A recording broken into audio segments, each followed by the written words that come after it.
Well, officials have released the cause of death of the teenager who passed away on the Carnival Horizon. We also have a wild scenario where a whole cruise ship was instructed to return to their cabin, and Carnival's made a couple changes, and some people aren't happy. And it's not the loyalty program. Yeah, all that and more on today's episode of The Cruise Show. All aboard! Your ship is leaving. Talking about everything going on in cruising. It's the Lido Loca time. It's the cruise show. It's the cruise show. Hey, what's up, everybody? Welcome to Lido Loca. Welcome to The Cruise Show. I am your host, Tony, here to talk you through everything going on in cruising. It's everything going on in cruising. It's for your face on a Sunday the 23rd of November, 2025. And the Anna Kepner case continues to go forth with more information being released as time goes on. The latest update in that case is the medical examiner has released the cause of death. Based on bruising around the neck and other physical evidence, they believe that she died from asphyxiation, most likely from a chokehold, a bar chokehold, where something was barred across the neck, causing that bruising. We have heard that court documents suggest that potentially her stepbrother, 16-year-old stepbrother, will be charged, and that this will be treated as a homicide. A horrible story. I teeter on whether or not to talk about it and whether to lead with it. And I saw a lot of you guys in the comments over the last couple episodes saying, look, we're taking our family on the cruise ship. We want to know what's going on. So there it is. There's nothing redeeming about that story. It's just a sad loss of life, and we're going to continue to hear more about it as things go forward. Now, I do have to tell you about a wild scenario. We have a friend that's on the Carnival Radiance who is giving me real-time updates about a person overboard scenario, and this one's wild. It ended up with all the passengers being required to return to their cabin. The way it kicked off, Carnival Radiance cruising in the Mexican Riviera, there was some sort of splash heard on the side of the ship, and guests reported this splash, and the Oscar call went out, person overboard. The ship rerouted to do a search pattern, and they put a rescue vessel in the water. They searched the area, and after searching the area for a while, they decided to do a head count. So every cruise passenger was required to go back to their cabin and wait for a crew member to come by and individually count them. And then after doing the head count, it was discovered that everybody was on board. So not exactly sure where this Oscar call came from. Some speculation is out there that there's possibly a wildlife, in the water that happens. Things jump in the water, and somebody heard that and mistakenly thought it was a person overboard. And, I guess better to be cautious than sorry, right? And so it's good that, the final result is that everybody was accounted for. But certainly a weird scenario where, that's way out of the norm. All of a sudden you're in the middle of your cruise, you're on the dance floor, and they're like, hey, we need you to go back to your cabin and wait there until further notice. That would be a little alarming. But again, we do what we got to do for safety. That's part of that cruise life. But this is certainly a weird outlier event. And then I got another outlier event of something that cruise passengers were asked to do, and I'm going to share that with you right after this. So have you ever signed up for a website where you've given them your name, your address, your email, other personal information about yourself just so that you can use a service? Well, what you may not know is that exchange is about your data.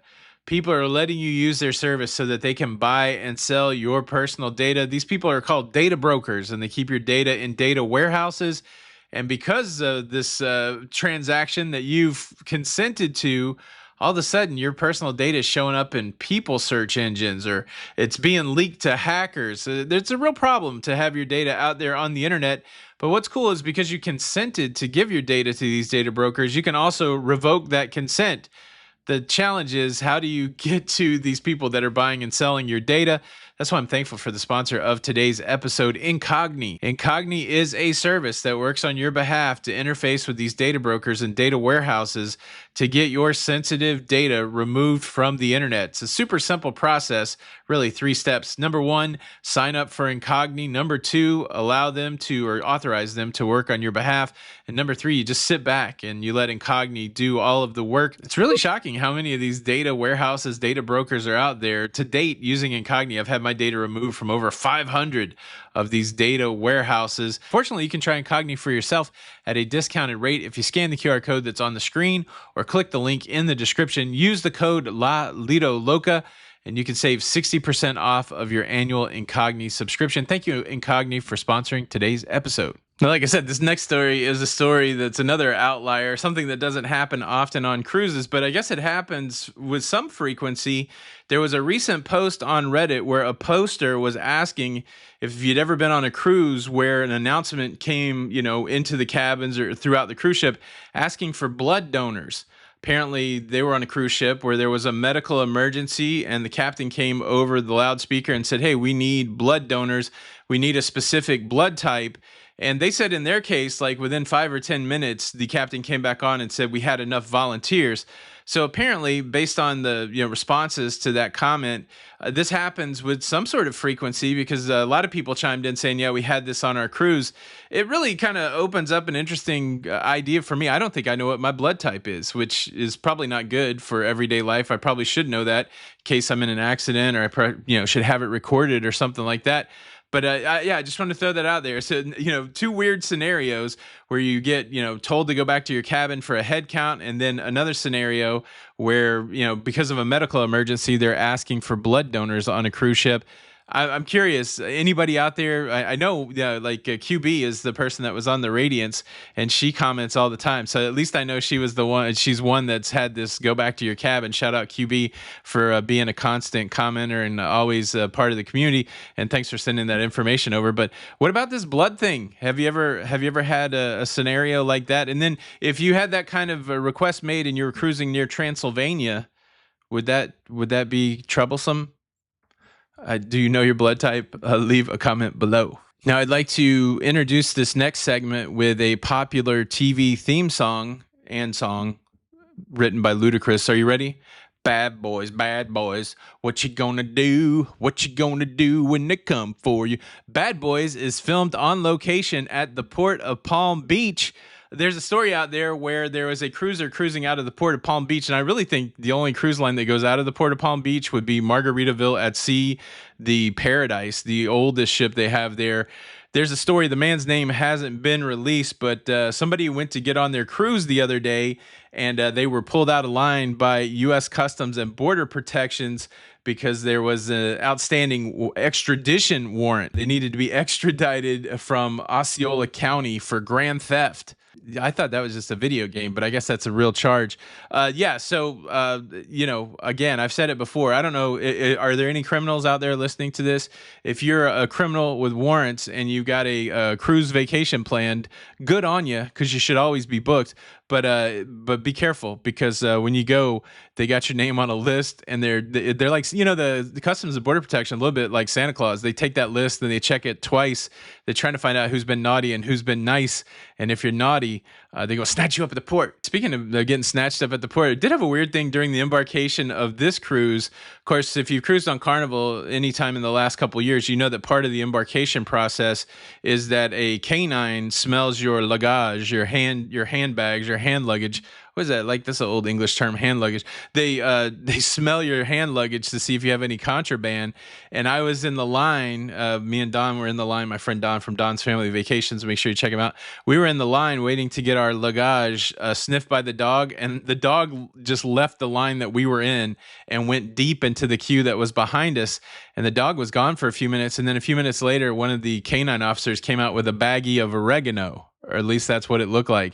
But yeah, I'd never been in a scenario where you were supposed to get your bag sniffed and the dog ignores all the bags it was supposed to sniff and goes deep into the line and get. I don't know what they did with the person. We couldn't see the person.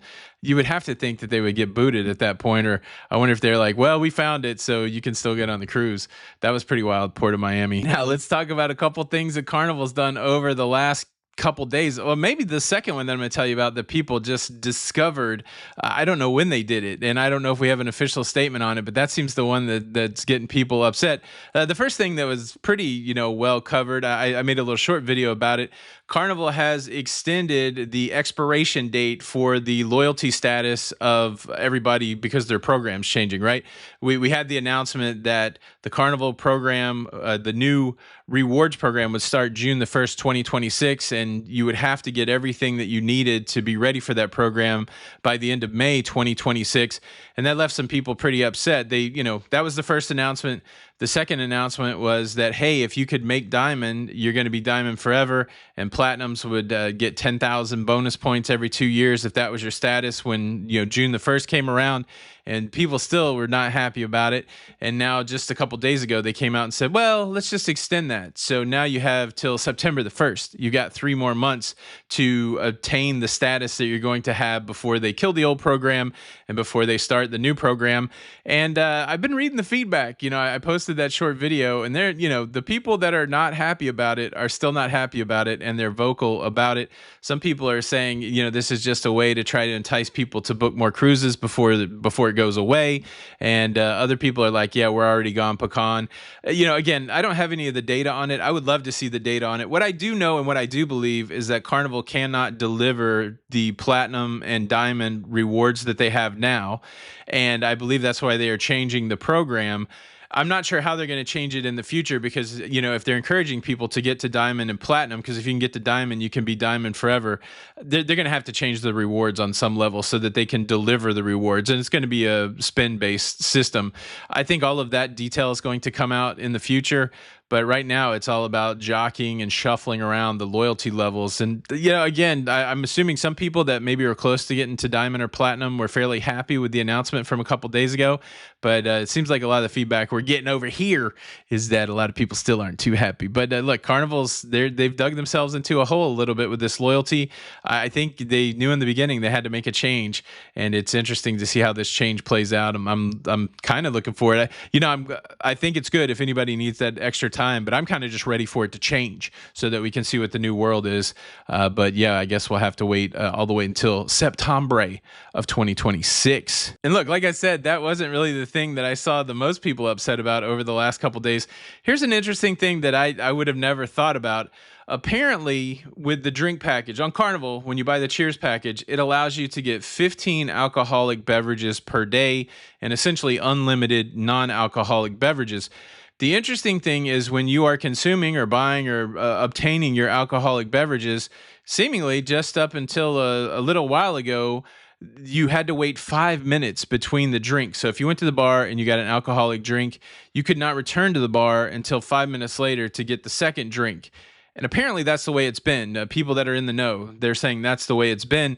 Well, now there's been some investigation going on, and apparently there's been a change. I don't know if it was an announced change or anything like that, but apparently that 5-minute window has been expanded to a 10-minute window. And now you have to wait 10 minutes between getting your drink. So you have to wait 5 more minutes. I don't know. I don't know. It does seem like that's what's going on based on a lot of things that I've seen, but maybe we'll get some sort of official confirmation or denial from Carnival. I'll be paying attention to brand ambassador John Heald's Facebook page. Surely somebody's going to ask him about it. But it's interesting. It doesn't matter. Like, if you're a drink package person, explain it to me. Make it easy for me. Why does it matter whether it's 5 minutes or 10 minutes? I guess, like, maybe if you're you want to do a shot and then get a beer or something after that, you want to just bang that shot back and then, 5 minutes later have your beer. Or if you want to set up a shot with a beer, something like that was only a 5-minute window and now it's a 10-minute window. So you got to wait. Or I don't know. I don't know. And I don't know the reason why. It's interesting if adding 5 extra minutes times 15, that's 75 extra minutes in the drink cycle. Is there a play there where it's extending the window where people will drink and maybe they won't consume 15 drinks, they'll consume less, and then that will make Carnival more money? Who's consuming 15 drinks anyways? I'm sure some are. I've seen people with T-shirts that say they do that, but I don't know. I just don't know. Look, I was in Grand Turk a couple days ago. I made a video about that. I'm going to leave that linked at the end. Make sure you check that out. And I'm making my way home today to Spring Hill to see the lovely Jenny B and to get back into my studio. So I'll be back in the studio for you guys tomorrow. Thank you so much for tracking along. I hope you enjoyed my time on the Carnival celebration. I posted a lot of pictures on Facebook. So if you're out there on Facebook and you don't follow La Lido Loca, or you don't follow my personal page, Tony Barnett, and you're interested in the stuff I'm doing, make sure you follow that stuff. And we're really close to 300,000 subscribers. Subscribe for more. Thank you so much for watching today's show. Hit that like button on the way out. This is Tony for La Lido Loca. Until next time, we'll see you on the Lido. Bye.